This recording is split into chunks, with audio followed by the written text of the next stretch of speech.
न खाना न पानी न ऑक्सीजन, 9 दिनों से समाधि, नहीं चल रही सांसें, फिर भी जिंदा है शरीर। योगी के यूपी से ऐसी खबर सामने आई जिसने दुनिया भर के बड़े बड़े साइंटिस्टों और डॉक्टरों में खलबली मचाई।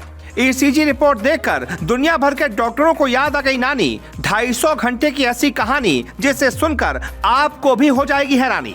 जी, क्या कोई 9 दिनों तक बिना खाना पानी के, यहाँ तक कि सांसें भी ना चल रही हो, उसके बावजूद जिंदा रह सकता है? 9 दिन से समाधि ले ली हो, उसके बावजूद वो मरा नहीं। यह खबर सुनकर आप चौंकेंगे नहीं? बिल्कुल चौंकेंगे। हम भी ऐसे ही चौंक गए थे। लेकिन योगी के यूपी के लखनऊ से एक ऐसा ही चौंकाने वाला मामला सामने आया है। 10 साल पहले पंजाब में समाधि लेने वाले गुरु को वापस लाने के लिए उनकी शिष्या साध्वी आशुतोष शांवरी ने समाधि ले ली है। साध्वी के सेवादारों का कहना है कि 28 जनवरी से माता आशुतोष शांवरी समाधि में है। वो अपने गुरु को वापस लाने के लिए समाधि में ही रहेंगी। जब ये चौंकाने वाला मामला सामने आया तो डिप्टी सीएम ब्रजेश पाठक के निर्देश पर समाधि पर गई साध्वी का मेडिकल चेकअप करने डॉक्टरों की टीम जानकीपुरम स्थित उनके आश्रम पहुंची। सीएमओ ऑफिस के आदेश पर लखनऊ के बीकेटी सीएचसी के प्रभारी डॉक्टर जेपी सिंह के नेतृत्व में 4 सदस्यीय टीम आश्रम पहुंची। साध्वी के पूरे शरीर की जांच की गई, जिसके बाद डॉक्टर्स ने पाया कि साध्वी की पल्स नहीं चल रही है, न ही सांस चल रही है, बॉडी का कोई भी अंग काम नहीं कर रहा है। लेकिन जब उनकी ईसीजी की गई तो रिपोर्ट में हलचल दिख गई। ग्राफ हल्का ऊपर नीचे दिख रहा था। जेपी सिंह ने बताया कि ऐसी स्थिति को हम कोमा कह सकते हैं। विज्ञान समाधि को नहीं मानता। विज्ञान के अनुसार इसको कोमा कहा जा सकता है। साध्वी की मौजूदा स्थिति को सेवादारों को बता दिया गया है। उन्हें लिखित में दिया गया है कि साध्वी का ईईजी टेस्ट करवा लिया जाए, जिससे क्लियर हो जाएगा कि उनका दिमाग काम कर रहा है या फिर नहीं। इसके बाद ही उनकी स्थिति को लेकर कुछ कहना चाहिए।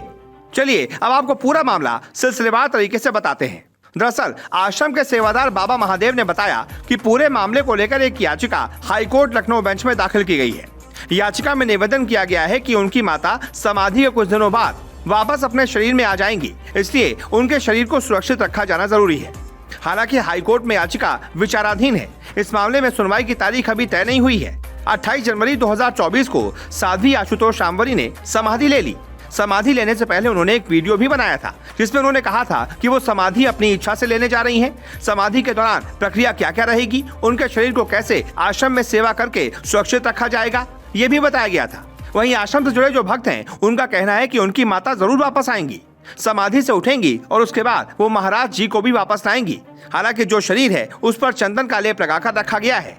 इस दावे के बाद सोमवार को डॉक्टरों का एक दल आश्रम पहुंचा। उन्होंने माता के शरीर का पूरा एग्जामिनेशन किया। डॉक्टरों ने पाया कि साध्वी की पल्स और सांस नहीं चल रही, दिमाग काम नहीं कर रहा, बॉडी का कोई भी अंग काम नहीं कर रहा। लेकिन उनकी ईसीजी रिपोर्ट में जरूर हलचल है। और ऐसा नहीं है कि साध्वी ने पहली बार समाधि ली हो। साध्वी आशुतोष शांवरी ने इससे पहले भी कई बार समाधि ली है। कभी 24 घंटे, कभी 7 दिन, तो कभी 6 महीने तक समाधि ले चुकी हैं। कहा जाता है कि वो दिव्य शक्ति रखती हैं। 6 महीने तक भी समाधि के बाद वो वापस अपने शरीर में जिंदा वापस आ जाती हैं। समाधि की प्रक्रिया में शरीर एक स्थान पर रहता है और आत्मा भ्रमण करती रहती है। फिर एक समय अंतराल के बाद वो अपने शरीर में वापस लौट आती है। और अब सभी को इसी का इंतजार है।